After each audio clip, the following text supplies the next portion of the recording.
Hi friends, மெதுவோட டேஸ்ட்டாக எப்படி பண்ணுறதுன்னு பார்க்கலாம் வாங்க. ஒரு கப் அளவுக்கு உளுந்து எடுத்து 2-3 டைம் நல்லா களைஞ்சிட்டு 2 ஹவர்ஸ் ஊற வச்சு எடுத்துக்கோங்க. அதை மிக்ஸி ஜாரில் மாற்றிட்டு 1/4 கப் அளவுக்கு தண்ணி சேர்த்து நல்லா அரைச்சி எடுத்து ஒரு பவுலுக்கு மாற்றிக்கோங்க. இந்த மாவு ஒரு 5 நிமிஷம் இந்த மாதிரி நல்லா அடிச்சு எடுத்துட்டு இது கூட வந்து 1 டீஸ்பூன் சீரகம், 1 டீஸ்பூன் மிளகு, கொஞ்சமாக கொத்தமல்லி, கருவேப்பிலை, பச்சை மிளகா, உப்பு, தேவையான அளவுக்கு பெருங்காயம் சேர்த்து நல்லா கலந்து எடுத்துக்கலாம். நான் வரலட்சுமி நோம்பிக்கு பண்ணால வெங்காயமும் இஞ்சி சேர்க்கல, எல்லாம் சேர்த்துட்டு இந்த மாதிரி நல்லா கலந்து விட்டுக்கோம்.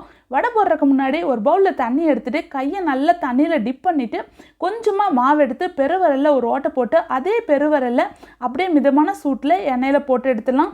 இதுக்கு வந்து நம்ம டம்ளரோ அல்லது சலடை எதுவுமே யூஸ் பண்ண தேவையில்லை. மிதமான சூட்டில் 2 சைடு நல்லா திருப்பிட்டு அப்படியே வேக வச்சு எடுத்தோம்னா சூப்பரான உளுந்து வடை வந்து ரெடி ஆயிரும். இதுக்கு அரிசி மாவோ ரவை எதுவுமே சேர்க்காம மேலே பார்த்தீங்கன்னா நல்லா மொறுமொறுன்னு உள்ள நல்லா பாஞ்சு மாதிரி சூப்பரான உளுந்து வடை ரெடி ஆயிடுச்சு.